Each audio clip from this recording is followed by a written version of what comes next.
Hello, everyone. Welcome. Welcome to the introduction to the Tattvas and the building blocks of creation. We are happy that you have joined us. So, I just wanted to mention a few things, just a few technical things just to start off with.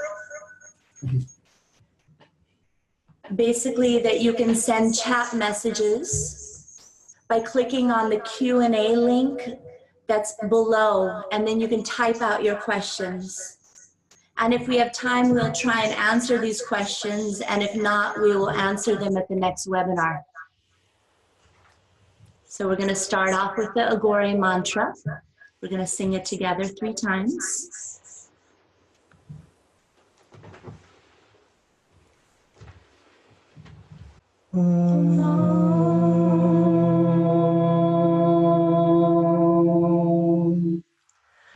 Agorebhyo, Tagorebhyo, Gore Gore Tariveshyo, Sarvata Sarva Sarvebhyo, Namaste Rudrarupebhyo.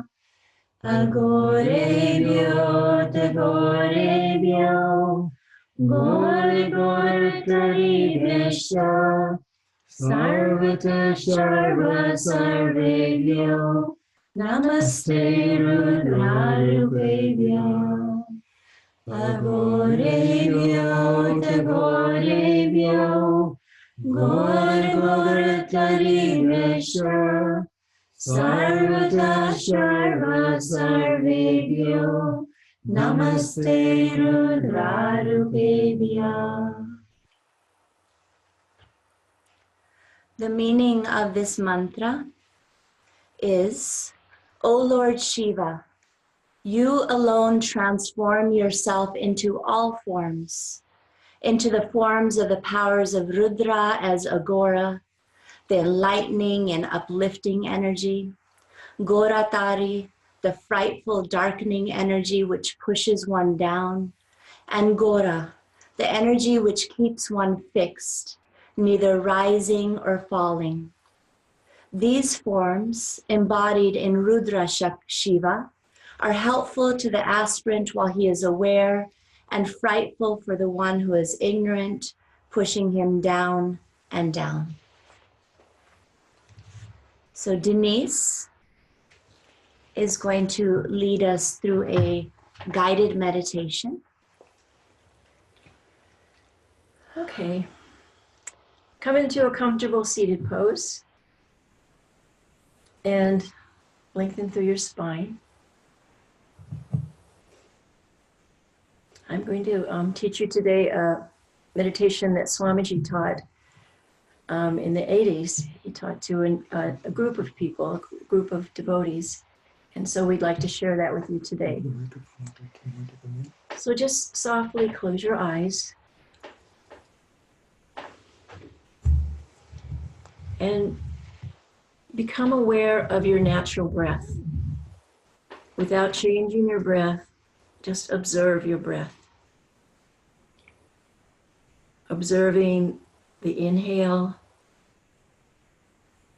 and the exhale. Just go on following your breath. Inhale and exhale.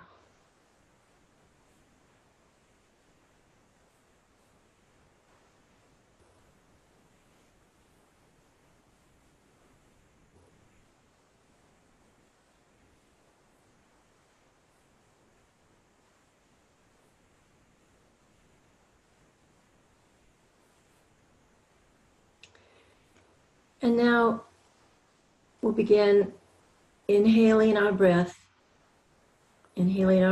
fully, and then exhaling the breath, letting the breath all the way out. Inhale the breath and exhale. And then inhale. And this time, exhale the breath fully, at the end of the exhale, observe the natural pause at the end of the exhale. And continue with your breath, inhaling, drawing the air in slowly, and then exhaling the breath fully. When the breath is all the way out, observe the natural pause after the exhale. And just continue.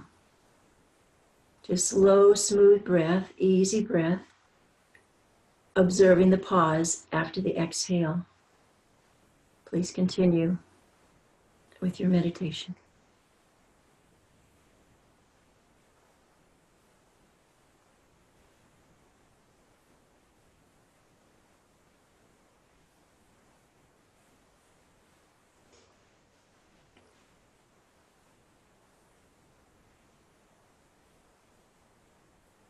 Observing the pause after each exhale.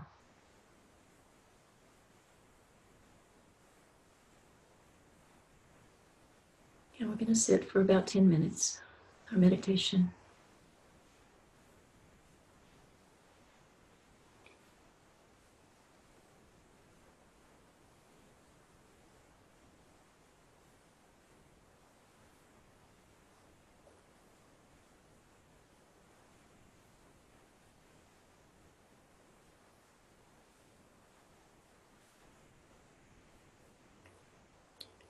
Slow, easy breath. And watching the pause after the exhale.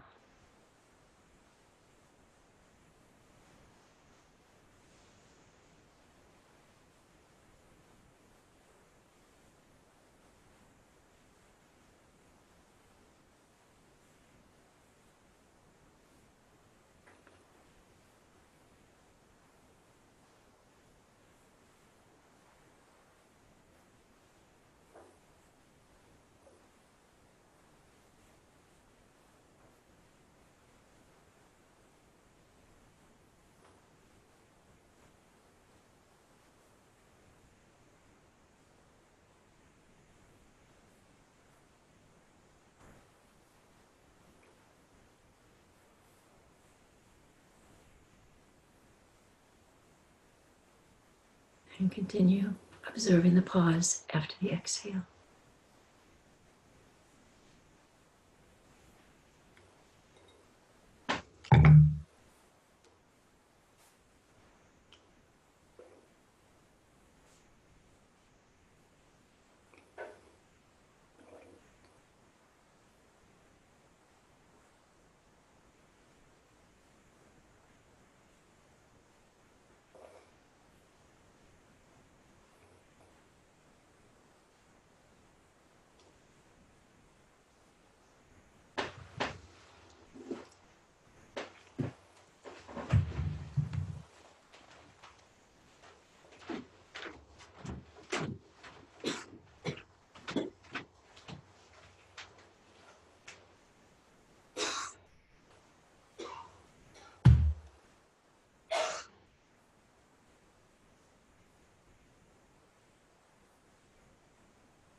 just continue for a few more breaths.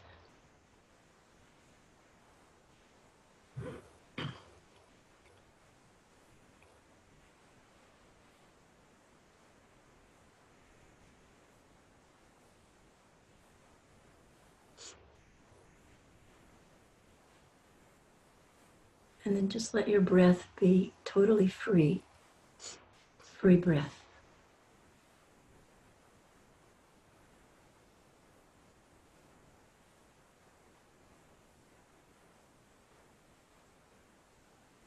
And without controlling your breath, just observe your natural free breath.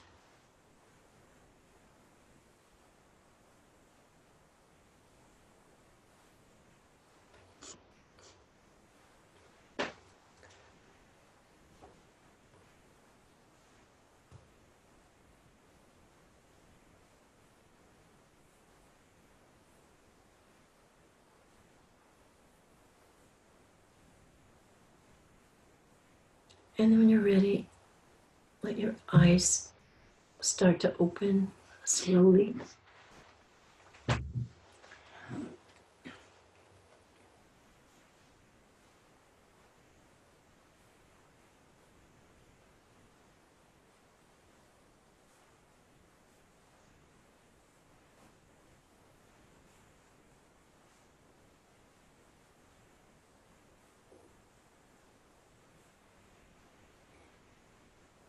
And try this meditation at home, morning and evening. And if you have your own meditation, then you can stick to that. Practice that. Meditating maybe 10 to 15 minutes twice a day. And then maybe later extending that time.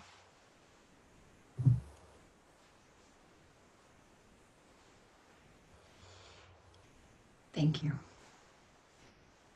So I wanted everyone to introduce themselves. That is the different people that are heading this webinar, just for a little background, and then we'll go into information pertaining to the Tattvas.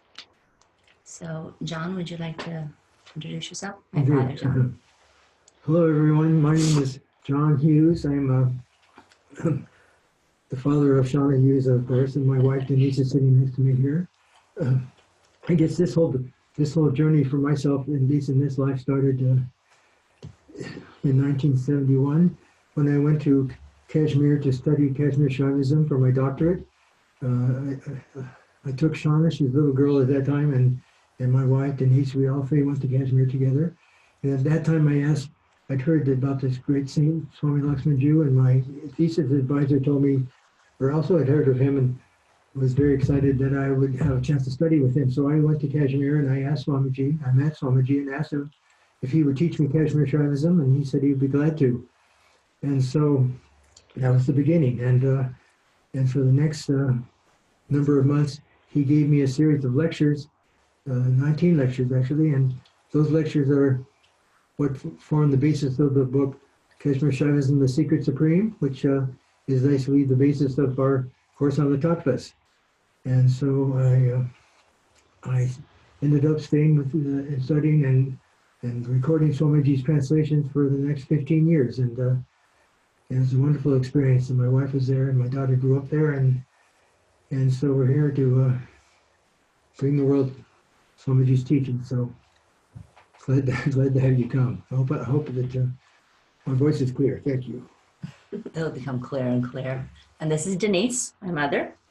Good morning, or good night, wherever you are.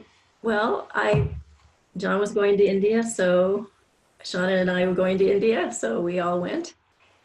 And it was the greatest adventure I've ever had in my life. I had been in India once before, 2 years previous to the time we came. And Swamiji started out with the Tattvas, and it was mostly very understandable. You know, it's within the human, experience. And I still have the notes today that I took in 1971, 72. And I look back at them and I remember those days. It was just divine. So many new thoughts, so many new experiences just started to open up from that experience. And I'm very grateful for it.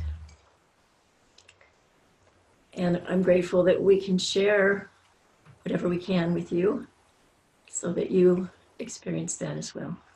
Thank you. Nice. Thank you. And we have George, who's over in Berkeley, George and Claudia. So I'm introducing George Barcelar. Hi, George. Hi, everybody. I'm not sure, did I come up on the screen there? Yes. Yes, I double clicked you.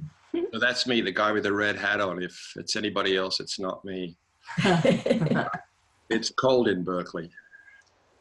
I guess I became interested in Kashmir Shaivism in the mid-70s. I was a teacher of transcendental meditation, very interested in Indian philosophy. And I was aware that Maharishi had visited Swami Lakshmanju on a number of occasions in the 60s, because there was he gave out the Shiva Sutras, and on that it had, at the top, it had Shiva Sutras by Brahmachari Lakshmanju. So we were made to read that and study it. It was one of the texts of the Vedic science. On top of that, in the late 70s, I came across a book by a scholar called Jai Deva Singh, an Indian scholar who had studied and published three or four books with Swami Lakshmanju. Every book, he gave an incredible dedication. So here I was in this dilemma of wanting to study this, and I asked Maharishi in the early 80s, I said, Maharishi, I want to go to India. I want to study in depth this. And to my surprise, because he never used to let Westerners go to India, he said, yes, you can go. I had great respect for Maharishi, and I was already aware of his intimate relationship and love for Swami Lakshmanju. And I knew that he had already given permission to John and Denise Hughes. I had not met them. So in 1982, 83, around that time, I went to Kashmir, and I was told at that time Swamiji wasn't accepting any new students. And there I was, I wanted to learn so much. And anyway, I attended some Sunday meetings, and then Swamiji asked me, very short time, a week or two, he said, can you come and see me? And I thought, this is an incredible honor to be able to be asked to come and see him, you know, and of course, what would my answer be? And I went, and he said, he asked about my background, and I have a background in engineering and building. So he asked me to come during the week. And immediately he put me onto these building projects. Everybody else was coming to the ashram twice a week for lectures, except for Denise, who was there on a daily basis. And I basically became a coolie in the ashram, but I got to see Swami Lakshmanju every day, you know, 6 days a week. Monday was his silence day. And I didn't really get a chance to study. What I wanted to do there, I turned out to, what I did learn from Swamiji was gardening. He was an impeccable gardener. I did so many building projects, and that went on until almost the time of Swamiji leaving this world. It was then where he said, you know, now study my teaching, and he gave permission for me to work with John. And it's interesting because his first instruction, when John Hughes asked Swamiji, what should I do when you leave this world? This is at the end of the early 70s, I think probably when you first did The Secret Supreme. Swamiji very clearly said, go back to America, gather a small group, and study my teachings. Now, at the end of his life, he said, he added to that, make my teachings available to the world. Now, both of those things have happened because when you think about it, our group is a very small group in comparison to what you see in the world today. We have a group of maybe a core group of 10, 15, maybe 20, and on occasions 50 who come for birthdays and celebrations. Our working group, and I've been working now with John Hughes since 1995 when he bought me my first Apple computer. I didn't even know how to type. But John got me my first Apple computer. And with John, Denise, Paresh, and myself, and Claudia Dosa, who you'll meet, that's Claudia over there in the background. She's our technical whiz. With this small group, in the last, well, since Swamiji's passing, which is 27 years ago, we have published over 10 publications, lots of audios, and Shana came into the group about 3 or 4 years ago and really pulled the strings and pulled us all together because we were a pretty motley bunch. Things were happening, but they weren't happening as quickly. So Shana got out the stick, and so this is our small group.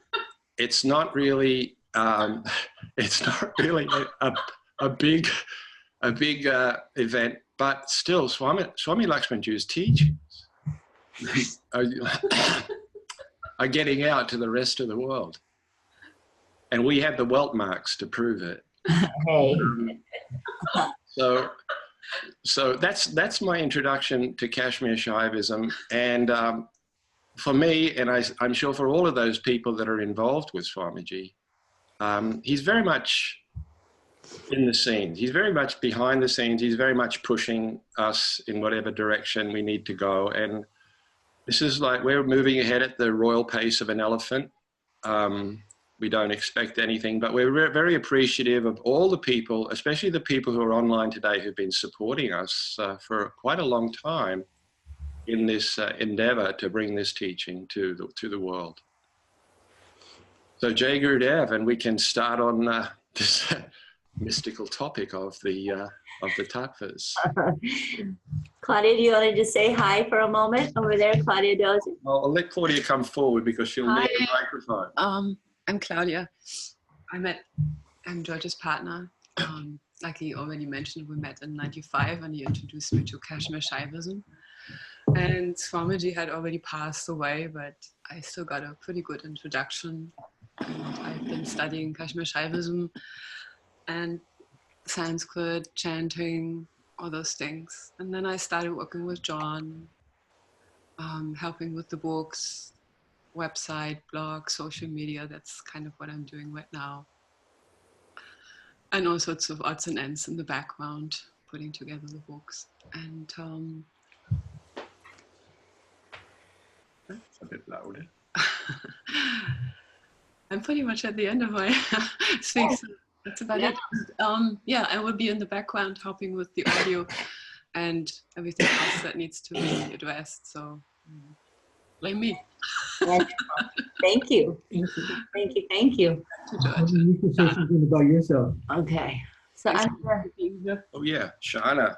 I'm the one with the stick. Yeah. Not really. And I came back.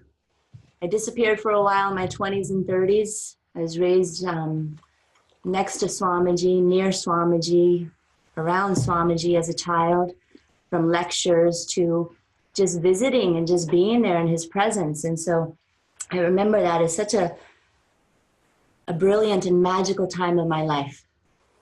And then in my 20s and 30s, I needed to figure out who or why I was here in this life and go experience the Western world to the most that I could, which I did, and they let me fly. And then I came back realizing that my dharma and the reason I am here in this life is to make sure that all of Swamiji's, along with everyone here, all of Swamiji's books on Kashmir Shaivism, these ancient teachings, these teachings that we can use in our day-to-day life, that these teachings be shared with the world. So that is my dharma. And so sometimes my stick comes out, but it's soft and felted and loving. and just because we have so much to do, we have another 18 or 19 books to still publish. And how many years of our life do we have left? So I'm wonderfully excited for us all to be working together on this third webinar of ours, because the reason I'm excited is because I'm going to learn. There's so little I know, even though I was raised in this tradition. And so I'm the one in the background that's saying, simplify it, simplify it, simplify it, so people like myself can understand. and maybe some of you can understand. So what we're going to do now is we are going to be showing you a 4.5-minute video of Swami Lakshmanju. And in it, he's going to be speaking about a couple of the tattvas that we're going to be discussing in our online webinar that starts next week. And so I just want the slide to come up. I'll tell you about the two that he's going to be speaking about that do come up in Indian philosophy again and again, Purusha and Prakriti. Just to give you a little heads up of what Swamiji is going to be speaking about. And so Prakriti, so this is in Kashmir Shaivism. Prakriti is the material world, which includes the body, the mind, and the intellect. And Purusha is the limited individual soul or being. And so Swamiji for the next 4.5 minutes is going to be speaking about these two tattvas, and also the 3 gunas. So we sent out a transcript to all of you that have signed up for this free webinar. We sent it out yesterday around 7 o'clock at night, just so that you can follow the material while Swamiji is speaking, just in case if you are not used to his accent.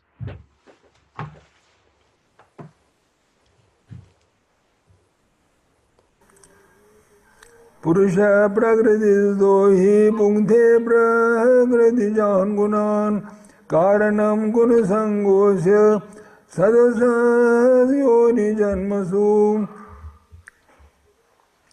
Purush, actually Purush is dependable on Prakriti, and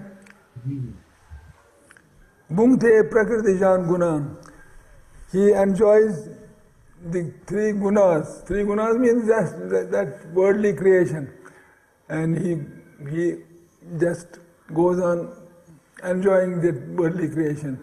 Sometimes Satogun, sometimes Rajogun, sometimes he is sometimes happy, sometimes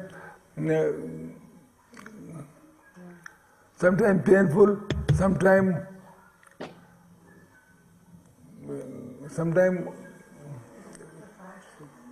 unconscious. Sukh, Dukh and Moh. These are 3 gunas. Sukh is from Satvik, Dukh is from Rajas, Moh is from Tamas. Moh means this is Moh. Dukh is activity, going to cinema, going to play ball, basic ball, whatever ball he plays, that is Rajas, and Sukh is Satvik. When he is seated and prays to God at that time, it is Satvik.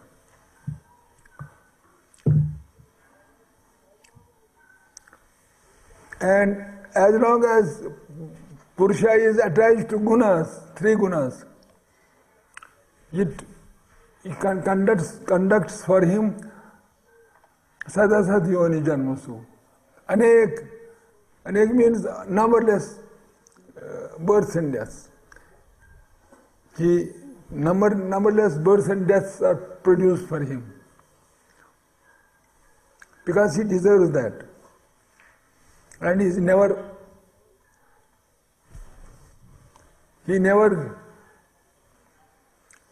gets away from this grabbing. He is caught. Upadrashtano mandaja. And in the long run, and there is another being, that is Parabhairava. Upadrashtano mandaja varta bhokta maheshwara. Paramatmedi chapyukto dehesmin purusha para.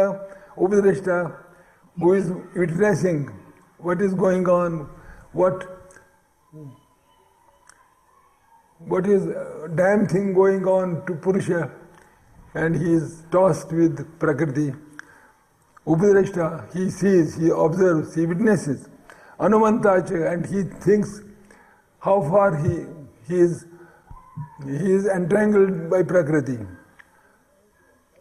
And he is himself Maheshwara, Parabhairava. Paramatma. Paramatma means supreme being. Dehasmin Purusha. And he is also existing in Deha and observing what is happening to that.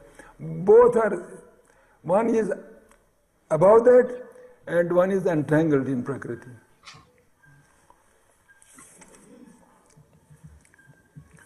Now, there are some, if you who are who have been graced by Shaktipada of Parabhairava. Yevam veti purusham pragritim chigunaisam sarvatha vartamanopi nasabuyo bijayate. Anyone who fortunately understands what is Purusha and what is Prakriti and what are these gunas by which I was kicked by, played by Prakriti. Sarvatha, if he knows, he comes to this understanding, then he remains away, he remains aloof from Prakriti. He does not allow Prakriti to touch him. Sarvatha vartamanopi sayogi maya. He is established in the state of Parabhairava and he is mukta. So he can only become aware of that in Samadhi though? Yes.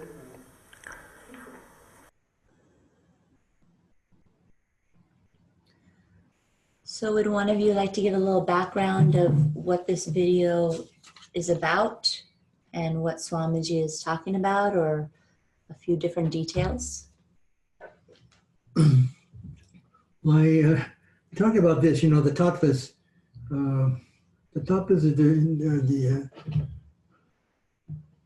very foundation, the very, as we see, the building blocks of life, the very nature of reality in terms of what we experience in the world. Everything is expressed in these Tattvas, and so the Tattvas are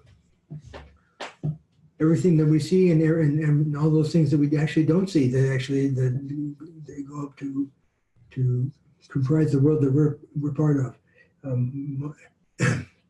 Our tradition of Kashmir Shaivism has 36 Tattvas, and so many of those Tattvas are in the world of limitation, and some of those Tattvas, the final Tattvas, are in the world of unlimited reality. And so we're here he's talking about the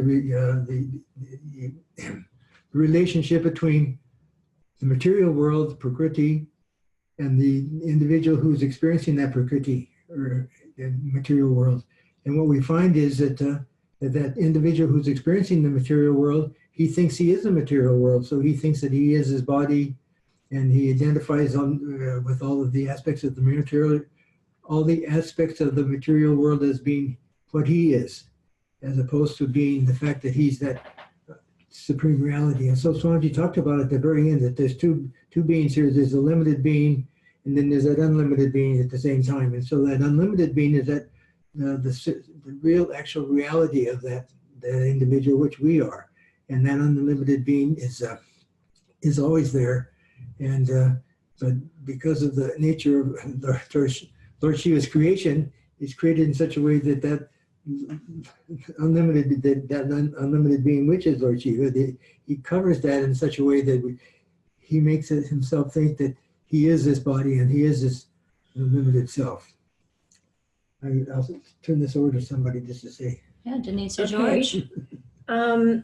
Well, first I want to read a little something that I asked my son. What would you say would be the reason for us to study, to focus on Kashmir Shaivism, the Kashmir Shaivism's Tattvas, the 36 Tattvas? And he said, because the Tattvas represent the entire gamut or kingdom of conscious experience, both ours and God's. And then that inspired me to write this. Swamiji first taught us the Tattvas. That was the first lecture he delivered to us. So I just figured that must be the most important, aspect of Kashmir Shaivism, something you really need to understand and learn and maybe start to experience. And it's important to understand the Tattvas because the goal of life is to experience God consciousness from the lowest tattva, earth, to the highest tattva, Shiva. And that was my inspiration from his quote. So. Okay, George, something about Purusha and Prakriti, and then we'll get more into the Tattvas. Yeah, yeah, I mean, it's for many people, they'll be familiar with the terms Purusha and Prakriti. Some people, maybe the first time they've ever heard those terms.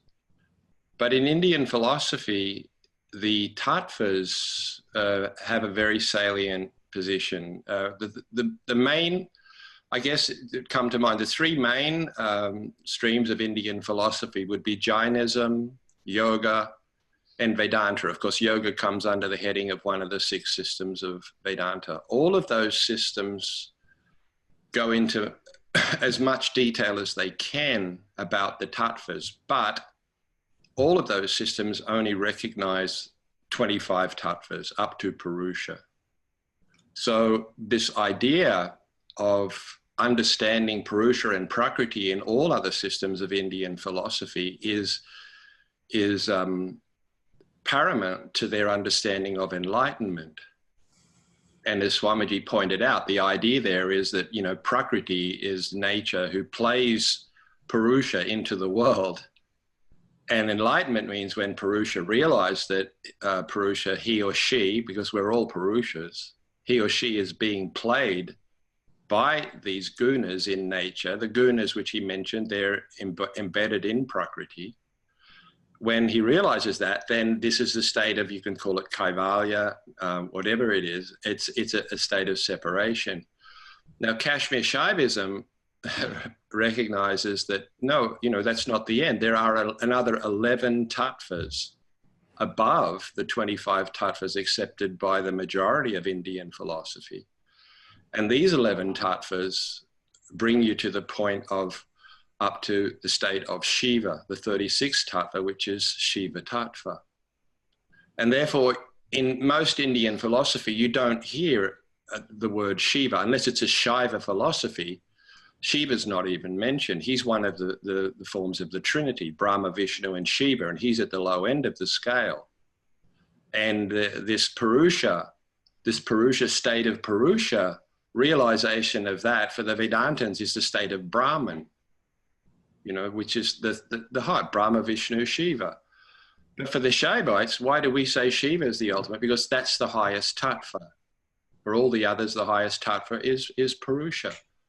And from the Shaiva point of view, Purusha and Prakriti are just Shiva and Shakti playing in the role of limitation. Because one of John's favorite coins is, you know, that there's only one soul, there's only one being. I mean, this is Swamiji's phrase. There's only one being playing in the heart and soul of all the beings, limited beings, from an insect up to Sadashiva. So the tattvas, yes, really are important. I can't add anything to what's already been said on that. And that's why we're starting with this thing. And I give a warning, it's not an easy subject. I know I've known people who I've suggested to read, over the years I've suggested to read The Secret Supreme. They go to a bookstore, find a copy, or they order it, they open it up, and they start on this chapter of the 36 tattvas, and they think, what's this got to do with spirituality? What has this got to do with meditation? And yet Swamiji, for the years that I was with Swamiji, whenever anybody would come and they wanted to learn Kashmir Shaivism, he would send me off to this big trunk, which was full of the first printed copies of Secret Supreme. He would hand them the copy and he would say, read this over and over and over again, and you will understand Kashmir Shaivism. So the tattvas, yes, that's why we're here presenting this after all these years.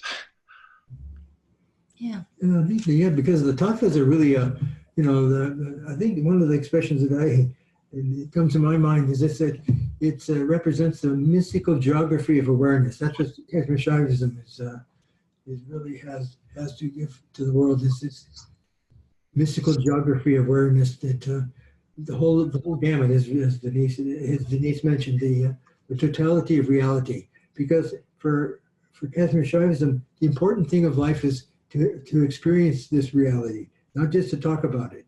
And so all these states that we talk about that in terms of the Tattvas and so forth in our Shaivism, those are all to be understood, and they're also to be experienced, and they can be experienced all the way up to Shiva Tattva. And in fact, because we are Shiva, from our point of view, that it's the very nature of this reality to experience that supreme Tattva.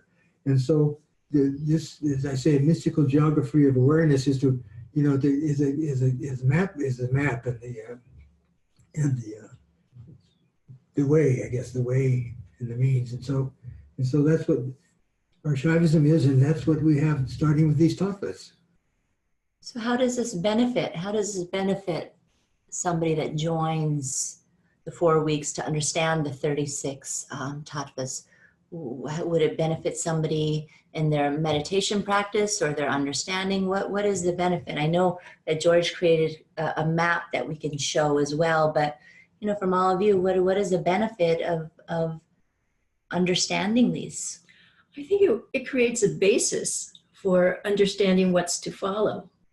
In a certain way, the things that Swamiji explained afterwards are a little bit more simple to understand, because this is really a whole new concept for most of us. And I think it's just that it establishes a basis. And from the time I first learned about the Tattvas till now, I've studied it again and again and again, and I get, it becomes more clear. It becomes more clear, and I understand why that Swamiji taught this first. Okay. What do you think, George? Would you like to add something to this, George? Yeah, I would.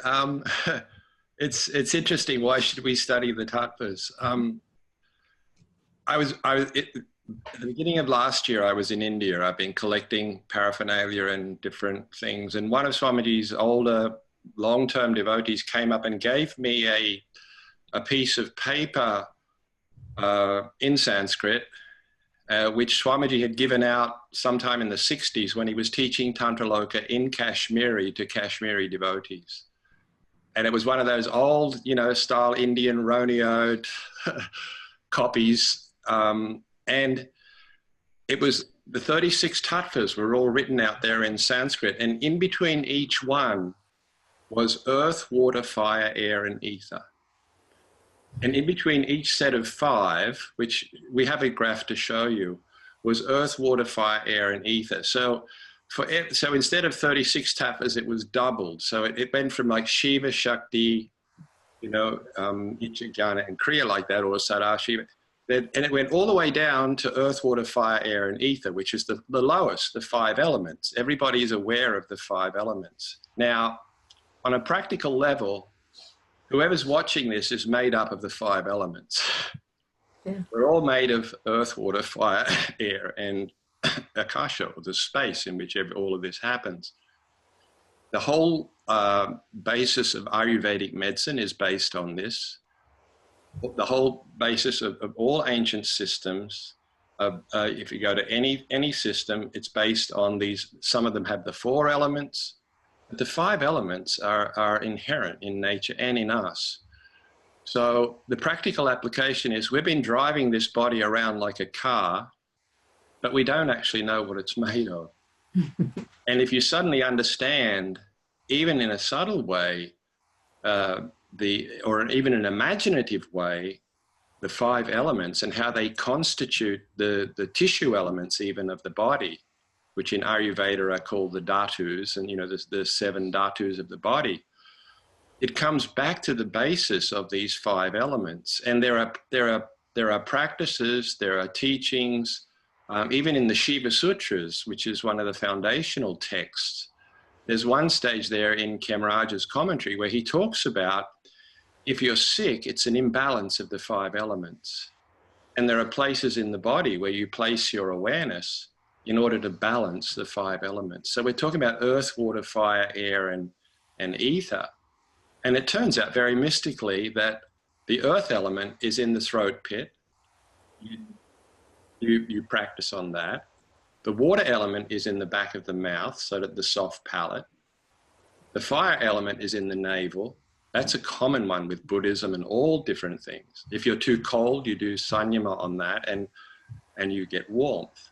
Now, the interesting one for me is that the air element is in your left big toe, the big toe of your left foot. And Swamiji specifically says if you have any problems of the nervous system, if you contemplate on the big toe of your left foot, if you have that awareness, then it subdues that problem. The akasha element is in, you know, the top of the brain. It's basically Brahmarandra, the whole area of the skull in the brain. So on a practical level, yeah, it's really worthwhile, even if you just know the 5 elements. They're not some mystical way off thing. We're made of those 5 elements, and those 5 elements duplicate all the way through the 36 tattvas. Every other set of 5 tattvas are a reflection of that. And Swamiji said that's all you can perceive. Throughout the universe, if anything is perceivable, it is constituted by a mixture of all of or some of the 5 Mahabhutas. Wonderful. Thank you. Thank you, George. Claudia, would you like to show us just to give a taste for people of what the map looks like of the 36 tattvas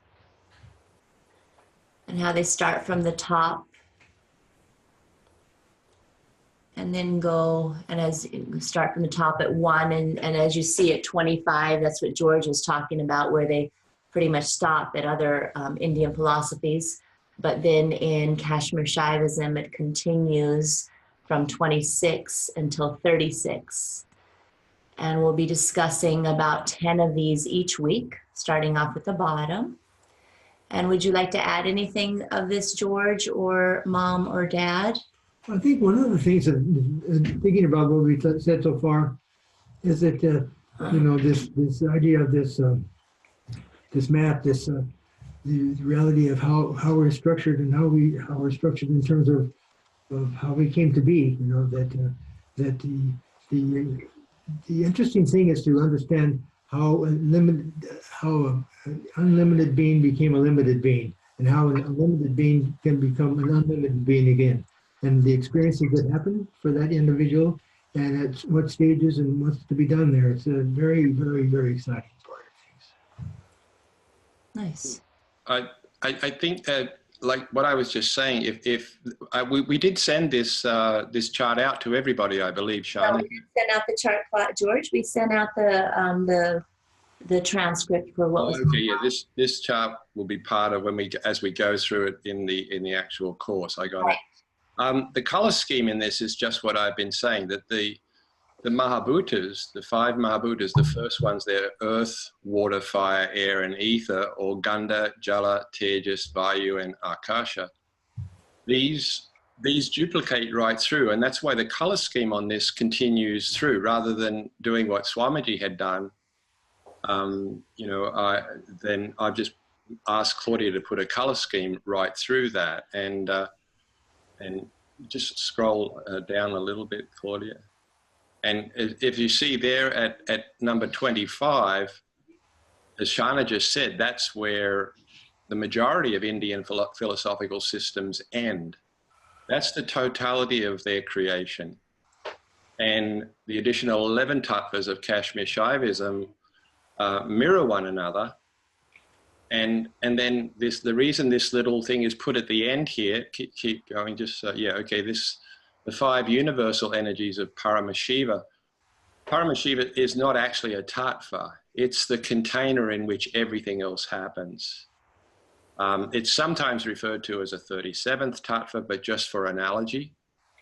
And it's from there that everything has sprung out into creation, but it always comes out in this pentad of, you know, just 5 blocks of 5, except for Maya, who gets a special category.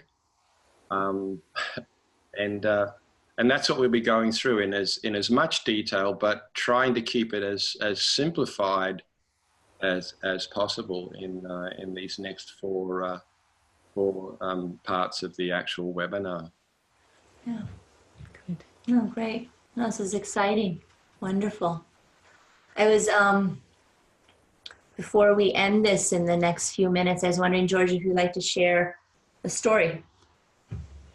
Just to mention that George has been collecting over the last many years from people in India and here in the West and everything, stories of Swamiji when he was a young man, through his travels, when he was elderly, and he's putting those together. And one day we're going to have a beautiful biography of all these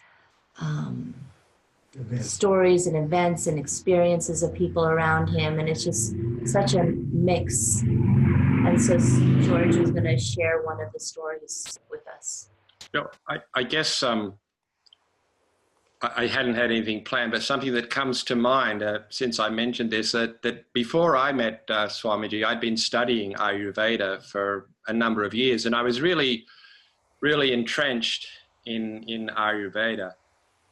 So I'd be careful about what I was eating and that. Although Swamiji was feeding me at the ashram every day, I would have lunch with him, and but I was surprised to see that when he was sick, he would just take allopathic medicine. And Swamiji's own master, Swami Mahatabkark, was what's called a hakim. That's the equivalent of an Ayurvedic doctor. He used to feel the pulse, and he used to prescribe basams for different people. So one day I asked Swamiji, I said, Swamiji, why do you take allopathic medicine when you know about Ayurveda? And he sort of would look at me and say, no, Ayurveda, it's fine. Ayurveda is your thing. You do that. And it went on for years and years. And then, but what I would notice is when people would come to Swamiji to be healed, he obviously knew everything about Ayurveda, because his way of healing people was he would sometimes just give an advice, don't eat this, or do this at a particular time. And I'm not even sure whether Swamiji ever read an Ayurvedic text in his life, but he had reached that stage which is called Rudra Shakti Samavesha, which means a teacher who's reached a level where they have knowledge, automatic knowledge of all Shastras. They have this automatic knowledge to know. And when somebody asks a question, because that was also an amazement that John experienced, Denise must have experienced, I experienced, that throughout the years, scholars from different disciplines would come and sit in on the lectures. And it might be a Buddhist scholar, it might be a Vedantic scholar, even scholars of Jainism or any of the other systems. And if they asked a question without reference books or anything, he had the perfect answer. And that, to me, meant that, you know, okay, Swamiji would have that. Now the example is that when you are sick in Ayurveda, it's an imbalance of the 5 elements. People would come from the village. I've told this story before. Poor villagers would come weeping, sitting at Swamiji's feet and pleading with him, my cow has stopped giving milk. It's my only source of income. I don't know what to do. And Swamiji would simply send somebody off to give him a little bit of sugar. He would recite some mantras over the sugar. What those mantras were, only he knew. He would tell the poor farmer, take this, give it to your cow. And they would go and give it to the cow. And the next day, the cow was giving milk in abundance.